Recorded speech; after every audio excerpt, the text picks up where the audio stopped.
இப்ப நான் முயற்சி பண்ணிட்டு இருக்கிற இந்த மெஷின் வேலை செய்யறதுக்கு 99% வாய்ப்பே இல்ல. ஆனா ஒரு வேலை இது நடந்துச்சுன்னு வைங்க.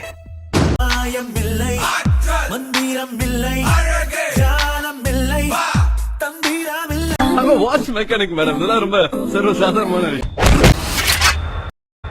ஆயுஷ்மான்.